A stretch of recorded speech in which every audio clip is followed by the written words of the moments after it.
Bueno, arquitecto Manuel Jonas, bueno, gracias por el tiempo, Manuel. Gracias por acercarte un ratito y charlar. Había quedado una charla pendiente Cierto. Respecto de, bueno, ya más de 100 días de esta nueva gestión. Sí. Y este lugar caliente que te ha tocado en un momento mucho más caliente todavía, porque en momentos de gracias, digamos, con fondos y demás, estar presidiendo el IAPB sería una manera, digamos, de generar algo tan necesario para la gente que es nada más ni nada menos que la parte habitacional, ¿no?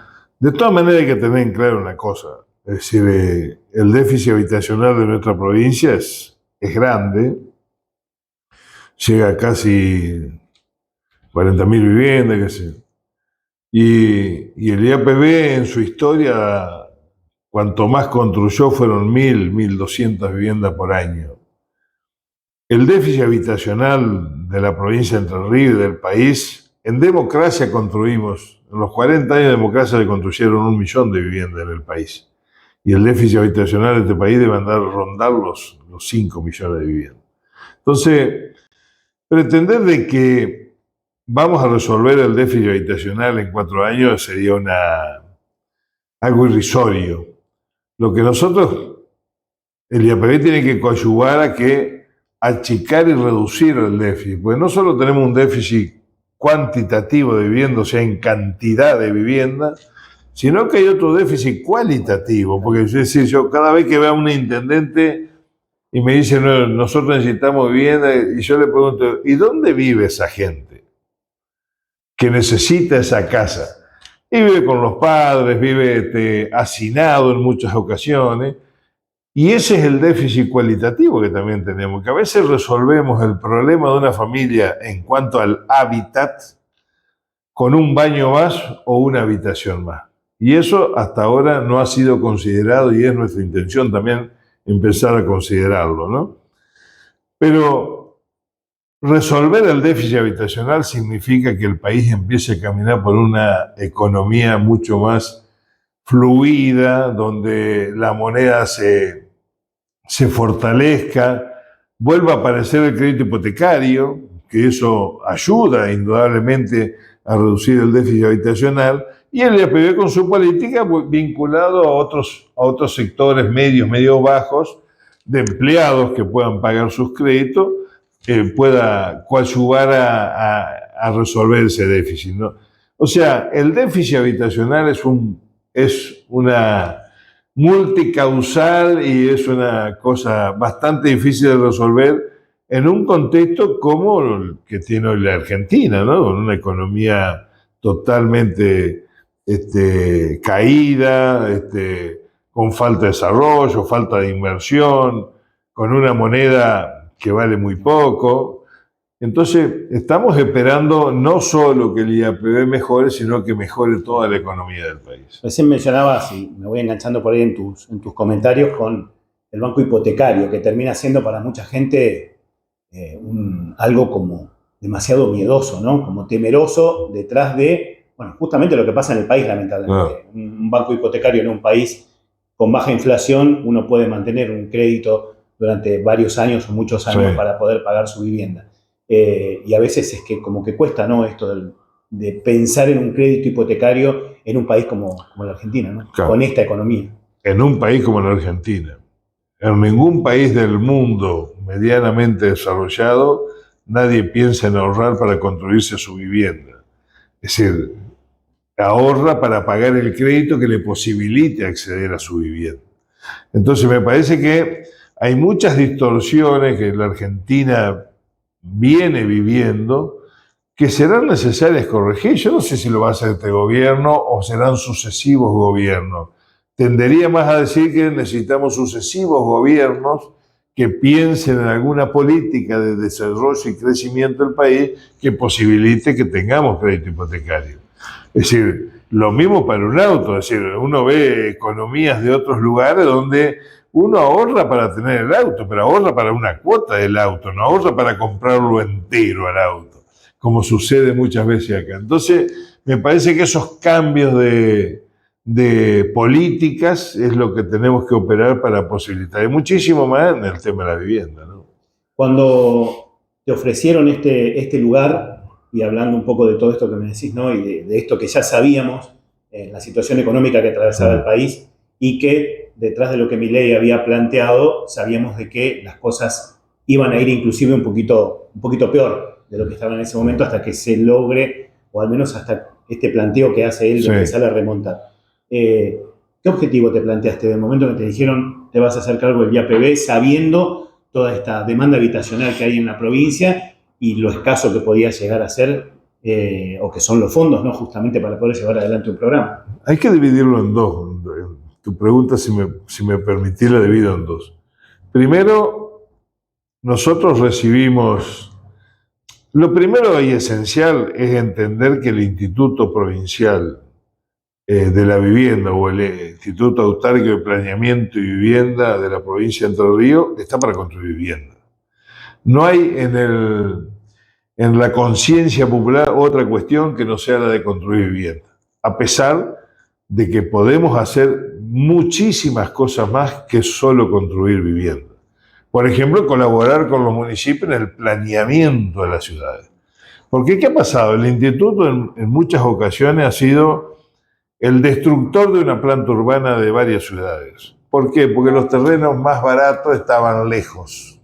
Entonces, como los terrenos más baratos estaban lejos y tenían menor incidencia en lo que significa la vivienda popular, lo construimos allá, alejado, a 20 cuadras del centro poblacional, y después todo eso iba consolidándose hasta abrazar a los barrios. Yo me acuerdo cuando en el 96 viviendo, el 77 viviendo en Nuevo York, estaban también alejados. Hoy forman parte de la ciudad. Pero ese sentido de antiplaneamiento urbano, de no pensar las ciudades como un complejo, trajeron después enormes complicaciones a las mismas ciudades en la prestación de los servicios, en la extensión del agua y la cloaca, en los servicios que necesitaban barrios multitudinarios en lo que respecta a escuelas, a proveedurías, a kioscos, a todo lo que hace el servicio de la vida en comunidad. Eso el IAPB no lo hizo nunca y nosotros estamos empeñados en trabajarlo con los municipios. Es decir, la búsqueda del suelo urbano con servicios es lo que da verdadera calidad de hábitat. El que habita una vivienda del IAPB no necesariamente tiene que estar en el medio del campo, tiene que estar incluido en la ciudad a la cual pertenece. Ese es un desafío que tenemos por delante. El otro desafío es netamente, cuando yo atiendo, llevo 65 intendentes y presidente de junta de gobierno atendiéndolo en mi despacho.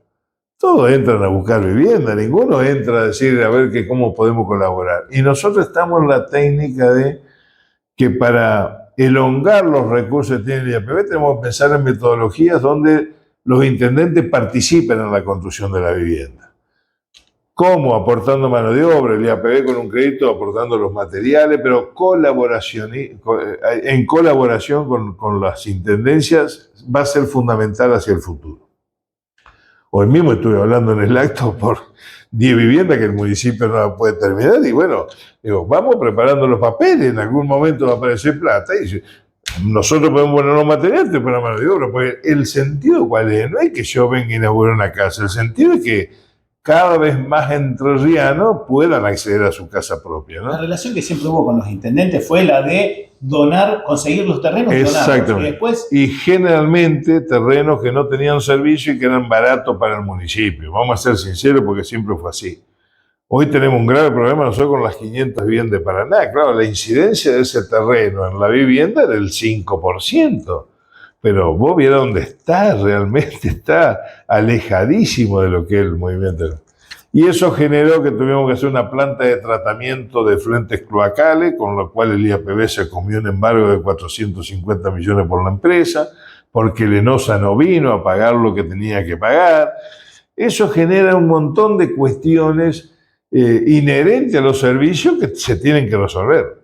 Porque si nosotros en el inicio la incidencia de ese terreno era del 5% y después le agregamos planta de tratamiento, de frente y todo lo demás, terminó siendo mayor. Y el otro esquema es que, la otra pata que yo te decía, el IAPB venía construyendo en la última gestión de Bordeo 230 viviendas promedio por año. 230 cuando el promedio general era de entre 900 y 1000 viviendas por año. Y el último año construyó 800, pero que inauguró las 500 de Paraná, en un solo barrio. Pero nosotros nos encontramos con la realidad de que, viniendo construyendo 300 viviendas, habían licitado en los últimos meses 1.400 viviendas. Y en un cambio de gobierno que nos ocasionó un montón de situaciones. La provincia no estaba como se trató de hacer ver que estaba. Y el gobernador lo ha dicho permanentemente. Recibimos una provincia con cerca de 20.000 millones de deuda, donde no estaban las prevenciones para pagar los sueldos, no estaba la prevención para pagar los aguinaldos, y no estaba tampoco la prevención para pagar un crédito internacional que vencía en febrero, y que la provincia, por lo cual le bajaron la nota de calificación en el contexto internacional para poder obtener financiamiento. Y que arrastraba a muchos municipios. Y que muchos municipios lo arrastraron, como el de Nogoyá, que tuvieron que sacar un crédito para pagar esa deuda.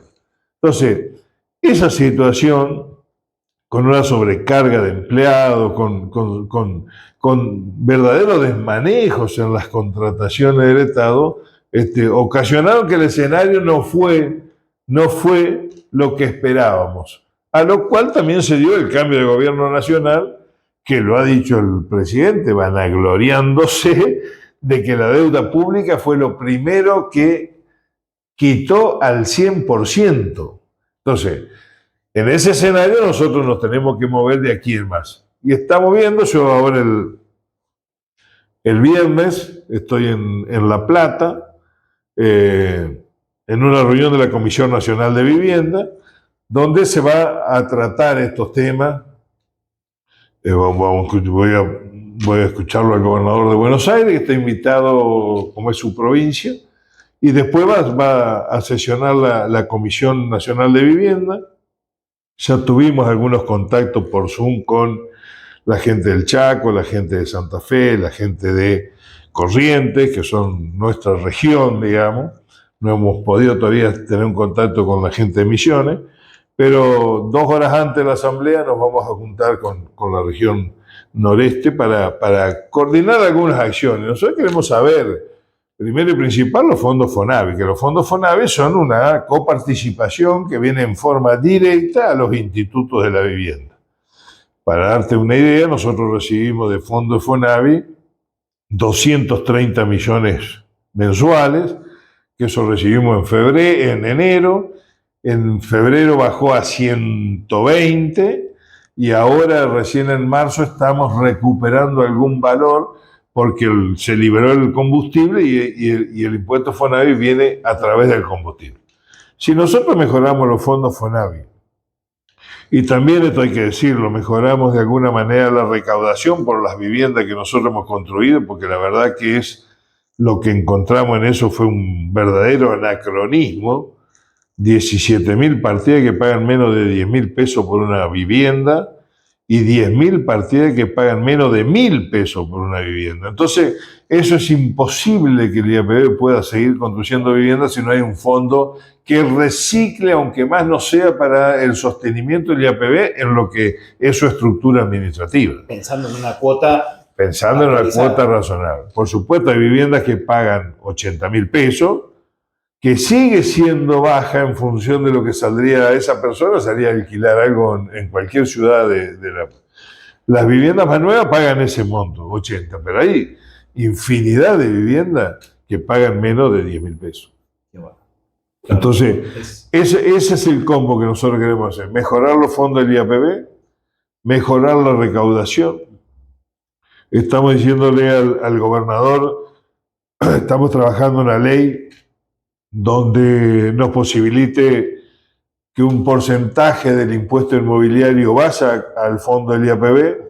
Estamos intentando también que dentro de esa ley parte del IAFAS o de las ganancias del IAFAS vayan al IAPB y también que, además de decir, sigan existiendo las partidas nacionales y provinciales de los tesoros que contribuyen a la ejecución de vivienda. Estas partidas que llegan del FONAVI, estos fondos nacionales para la vivienda, Sí.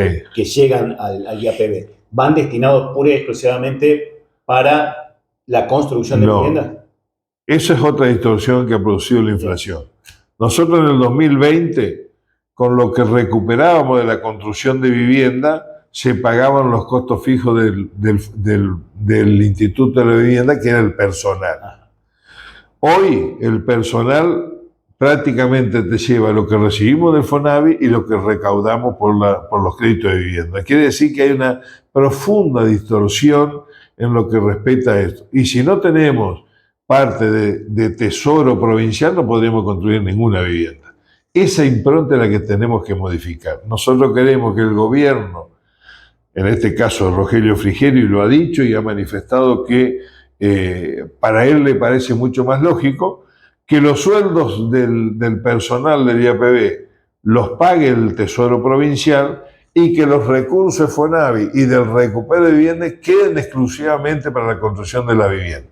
Eso estamos trabajando en una ley que la vamos a proponer y de la cual ya tenemos media palabra del gobernador que él coincide con los planteos, ¿no?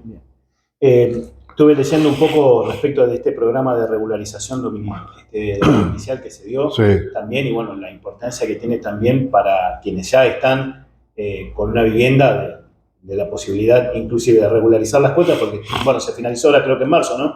La posibilidad terminó la cancelación anticipada. En marzo nosotros largamos, en enero y febrero largamos una cancelación anticipada de créditos que eran para un universo de aquellos beneficiarios que pagaban menos de 10.000 pesos de cuota. ¿Respondió la gente con eso? Respondió, no como nosotros hubiéramos deseado. Nosotros pretendíamos que todos los menores de 10.000 pesos lo pudiéramos haber sacado, sin embargo no sucedió. Pero no sucedió porque hay gente que no paga. Es decir, hay gente que se olvidó de que vive en una casa del IAPB, y esto tenemos que decirlo con claridad. Se olvidó que vive en una casa del IAPB y en consecuencia a veces no abona, no pagó nunca. También nos encontramos con situaciones donde el que habita la casa del IAPB no es el titular efectivo que obtuvo el crédito. ¿Qué quiere decir con esto? Que tenemos una bola de nieve en lo que respecta a los beneficiarios que tenemos que corregir. ¿Hay un relevamiento respecto a eso? Estamos intentando un relevamiento. Con esto de la regularización dominial, inventaron un QR, los chicos ahí de Coso, que vamos como si fuese un censo, que lo estamos poniendo en práctica en San Benito, en un barrio de 250 viviendas, para ver cuál es el escenario. ¿Qué es lo que perseguimos nosotros con eso? Perseguimos, bueno, acá relevamos un barrio de 250 viviendas. ¿Qué sería lo ideal? Que de las 250 viviendas todos los titulares sean los mismos que fueron adjudicados hace 5 o 6 años y que todos estén pagando la cuota. Eso no sería lo normal. Lo normal es que nos vamos a encontrar que no todos los beneficiarios van a ser los que están ocupando la vivienda, que hay vivienda vacía, que nadie sabe que quién lo ocupó. Como acá en Nuevo York me han llegado los datos también de gente que me ha dicho, mira, en mi barrio hay 2 o 3 viviendas que están vacías. Bueno, vamos a empezar a hacer todo ese estudio. Es inconcebible que haya una vivienda vacía en un barrio del IAPB con la necesidad habitacional que tenemos. Y en eso también necesitamos la colaboración de los intendentes para trabajar en ese relevamiento. Nosotros no podemos mover el Instituto de la Vivienda cada vez que tenemos que ir a una localidad, pero sí podemos hacer convenio con los intendentes de que a través de sus áreas sociales hagamos un relevamiento de todos los barrios del IAPB con este formulario QR para levantar datos y en función de eso el IAPB trabajar. Al intendente también le interesa que no haya viviendas desocupadas y que no tributen la tasa municipal. Entonces, en ese aspecto nosotros tenemos que trabajar y en colaboración con los intendentes y recuperando suelo también, que es importante, ¿no? En eso estamos trabajando. Un dato solamente. El IAPB Nuevo Ya ha construido 850 viviendas en toda su historia. ¿Sabés cuántas tiene escritura? 300. Entonces, el 40% de las viviendas construidas por el IAPB no tiene escritura en la ciudad de Nuevo Ya. Y en eso estamos trabajando fuertemente, también con la Copoblana, que está en la Escribanía Mayor de Gobierno, que es Sandra Taborda, con la cual hemos viajado ya a firmar escritura en varios lugares. Estamos en un proceso de que... Hablando de toda esa gente que está en situación ya de escriturar. Sí, sí, sí. 5.800 escrituras tenemos sin hacer en el IAPB. Y estamos desatando los nudos, porque si uno dice una escritura así, pero ¿qué necesitamos lo primero para una escritura? Primero la mensura. Y hay lotes que no tienen mensura. Bueno, hay que buscar por qué no se hizo, por qué el loteo se aprobó, si hay título de propiedad. Segundo, la ficha de transferencia. Bueno, la ficha, hacer, después que ver el escribano. Todo un trámite, no es una cuestión sencilla en un organismo que ha construido cerca de 80.000 viviendas en toda su historia. Entonces, es importante saber eso, pero también es importante de que nosotros al año nos hemos puesto esa meta, que al año y medio, 2 años de que a vos te otorgan la vivienda con un título precario, tengas la escritura. Con hipoteca, sí, obviamente con hipoteca, pues vos, el IAPB no te dio un regalo, te dio un crédito a 300 cuotas, sin interés, totalmente inotorgable por cualquier organismo bancario para que vos tengas tu vivienda propia. Lo que te pedimos es que empecé a pagarla. Empecé a pagarla porque de tu esfuerzo, por más chiquito que sea, otros entrerrianos van a poder tener la vivienda. Manuel, como para ir cerrando, te voy a llevar al tema un poquito más urticante de la ciudad de Nogoyá. En 24 de febrero del 2023, hace poquito más de un año nada más, el gobernador Bordet llegaba a la Villa 3 de Febrero para inaugurar las 18 viviendas. Sí. Casi un mes después se generaron los primeros reclamos. Sí. Un mes, 21 de marzo tenemos los primeros reclamos, sí. Detrás de un par de días fuertes de lluvia que se dieron, con personas que ya se les empezaba a llover las casas, donde habían algunos reclamos de que abrían la ducha en el baño y se les iba el agua a la cocina porque aparentemente no estaban las inclinaciones de más. Entonces la verdad que fue como muy llamativo que a un mes nada más se empezaran a ver todas estas cuestiones allí en estas viviendas, 18 viviendas de la villa. Bueno, sabemos que ayer o antes de ayer estuviste caminando y aprovechando un poco también para ver un poco esta situación que sabemos que en su momento lo habían pasado o habían hecho los reclamos hablando de la gestión de Bordet, ¿no? Sí, se hicieron a la empresa y demás. Hicieron los reclamos y lo que yo pude averiguar fue que esto saliendo de la pandemia fue una obra media compleja, muy mal vigilada para mi modo de ver. Yo estuve hablando con la empresa, inclusive, que me manifestó no tener inconveniente en venir a arreglar. Por supuesto, todo eso lleva un trámite administrativo que tenemos que hacerlo.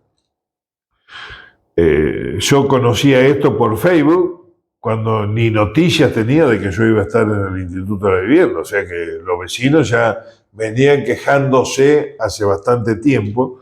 Y yo sabía que tarde o temprano iba a llegar a mi oficina el reclamo, no de los vecinos, llegaron... un solo vecino, debo manifestar, un solo vecino me habló por teléfono y me pidió que fuera. Después los otros se manejaron de manera distinta, lo cual no importa que no llegue la solución.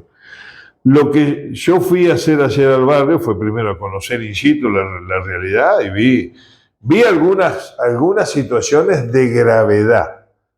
Prácticamente todas las viviendas tienen algún problema de gotera, otras tienen algunos problemas de unas puertas que le entra agua por detrás, y 2 en situación muy grave de techo, donde cada lluvia se llueve de manera importante.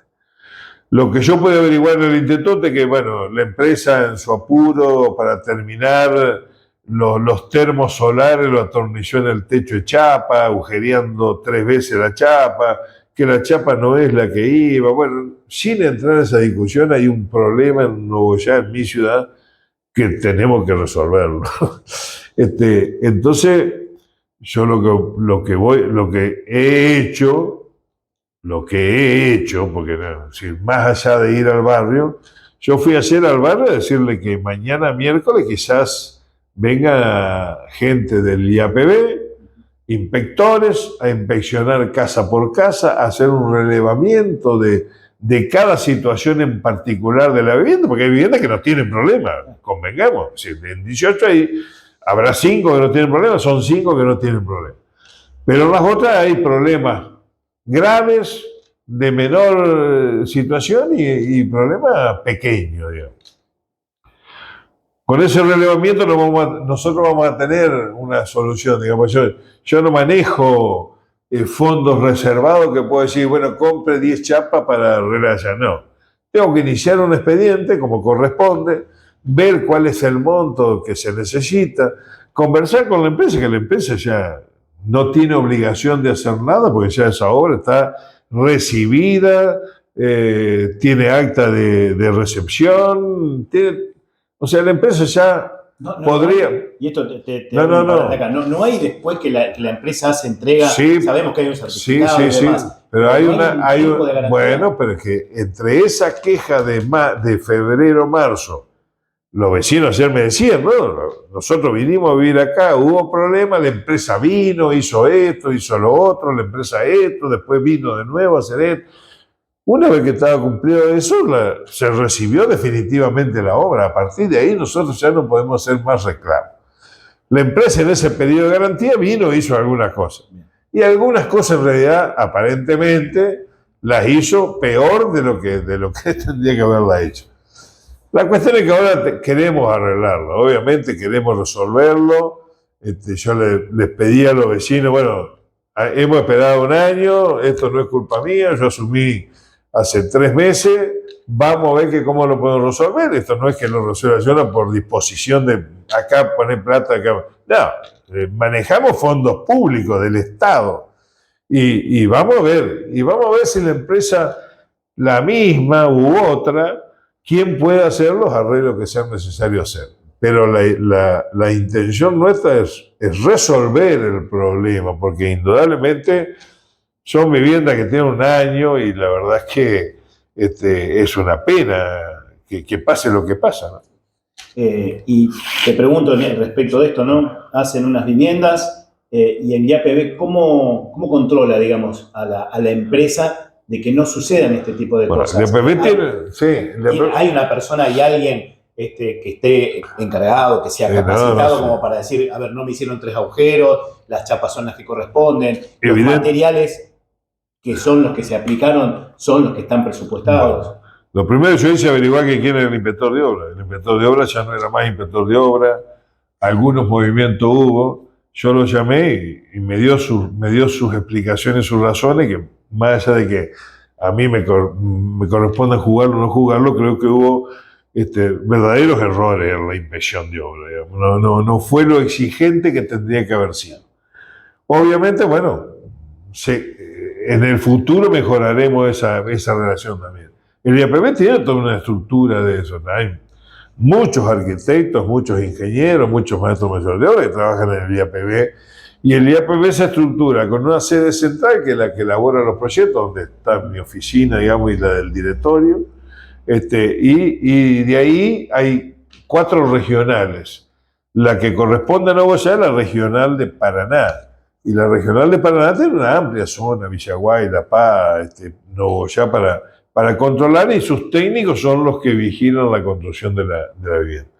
Generalmente cada barrio tiene un inspector asignado, que es el que controla, todo coordinado por el jefe de obras y proyectos que está en la sede. Después tenemos una sede en Gualeguaychú, tenemos una sede en Concepción del Uruguay y una sede en Concordia.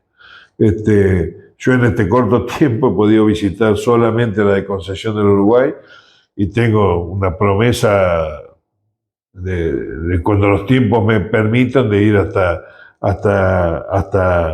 Gualeguaychú y Concordia. Sí han ido, porque no es que no estamos en relación, los otros directores que no tienen la obligación, como yo, de estar al pie del cañón todo el día, digamos, han ido a visitar, por supuesto, Concordia y Gualeguaychú. Pero yo quiero ir personalmente también a visitar. Sí he estado en varias ocasiones en la regional de Paraná, ¿no? ¿Cómo tomó, vecino, tu llegada, tu visita y, bueno, esta espera que imaginamos que para ellos Espectacular, es decir, a mí me conoce todo el mundo, es decir, o sea que me bajé y no me bajé en la casa del vecino que me había llamado y estaba Pacerini y me saludó, la Manuel, ¿qué tal? ¿Cómo te va? Dice, ¿cuál es la casa de Rodolfo Lanfranco? Y yo iba a la casa de él. Después se acercaron otros vecinos, yo mismo recorrí algunas viviendas que no se habían acercado para ver, para conocerlas, todo. Excelente, como tiene que ser, digamos. Es decir, si alguien esperaba que fuera John y lo esperaran con golpe, no sucedió, lamentablemente no sucedió. Lamentablemente para esos que pensaban de esa forma, ¿no? Yo tengo otra forma de actuar. Yo, si no había ido antes, era porque verdaderamente no podía. No. Aproveché este feriado largo y fui.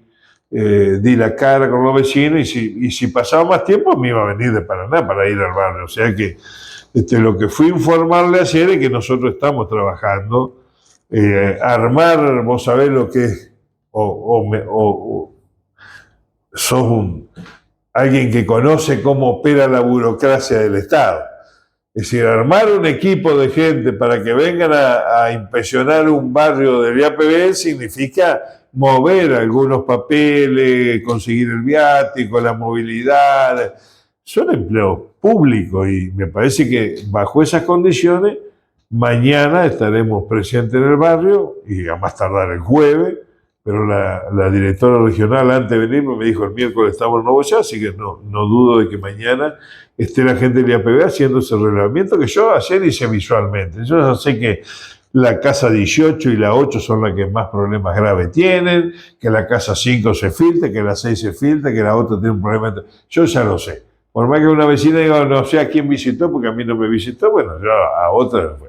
Y en algunas casas no encontré el titular, o sea que no pude entrar, pero las situaciones graves la pude percibir. Manuel, gracias por el tiempo. No, gracias a vos. Gracias por la información. Creo que es bueno esto de poder mantener justamente detrás de algunas problemáticas que se generan y detrás de lo que es la problemática habitacional, sí. Que no es solamente un problema de Entre Ríos, sino a nivel nacional, y que lo hablábamos hace un rato también, respecto de poder darle al menos una mínima solución a quienes lo necesitan. Sí. Esperemos que esto de a poco pueda empezar a remontar para empezar a tener esas novedades que son tan fructíferas, que es cuando empiezan la posibilidad de algunos cupos para viviendas para Nuevo Ya, que están todos esperando. Esa necesidad está buena y la gente lo Yo tengo la mejor buena voluntad y el gobernador nos ha pedido a todos que estemos permanentemente en el sitio dando las explicaciones que hay que dar. Y el gobernador ha dicho, lo que no se puede decir no existe. Es decir, si hay un problema hay que darle solución. Y si no explicar las razones por qué no se pueden alcanzar las soluciones. Y en eso estamos. Y además estamos intentando con los magros recursos generar ya para el segundo semestre de este año que el IAPB empiece con acciones concretas. Es decir, todos sabemos que venimos de una neutralización de la obra pública. El IAPB no ha sido ajeno y ha neutralizado todas sus obras. Hay muchas obras que todavía están neutralizadas por parte del IAPB. Hemos cancelado deuda por 1.000 millones en el IAPB con empresas de la gestión anterior. Tenemos que cancelar deuda por 237 millones certificados, son posteriores al 31 de diciembre. Esta declaración nos viene bien porque hay algunos contratos que directamente nosotros los vamos a hacer caer porque son obras que no las vamos a poder llevar a cabo. Pero yo voy con la esperanza y sigo con la esperanza de que el viernes en La Plata, por ejemplo, traigamos por parte del secretario de la Vivienda, el subsecretario nuevo de la Vivienda, alguna idea de lo que piensa el gobierno nacional en cuanto a los planes vigentes. Si los planes vigentes se deciden caer, nosotros haremos caer todos los contratos que tengan vinculación con planes nacionales que no se van a ejecutar. Y buscaremos la forma, no es que no se van a hacer. Es decir, yo el otro día digo al gobernador, vamos a neutralizar nuevamente 1.025 viviendas que no la vamos a hacer. No es que no la vamos a hacer, le vamos a buscar la vuelta para ver cómo la podemos hacer. Con los intendentes, con cooperativas, con instituciones intermedias, con gremios que puedan aportar un ahorro previo. Hay gremios interesados en trabajar con el IAPB y que tienen capacidad contributiva para aportar algún dinero previo a la intervención del IAPB. Si nosotros estamos cobrando cuotas en el máximo de los casos, 80.000, 84.000 pesos. Hay municipios que están con círculos cerrados de vivienda que están cobrando 180.000 pesos para construir una vivienda. Entonces, hay que buscarle la vuelta. El IAPB va a seguir intentando dar la solución. Nos vamos a sacar en parte el mote de que solo hacemos vivienda porque queremos incursionar en otros aspectos como el planeamiento urbano y la política de visión de tierra, pero queremos también en esa colaboración que nosotros necesitamos trabajar en conjunto con los municipios. Así que hoy me decía Bernardo, ¿qué podemos hacer? Y digo, ya hablé ahí con Sega, así que ¿qué es lo que podemos hacer?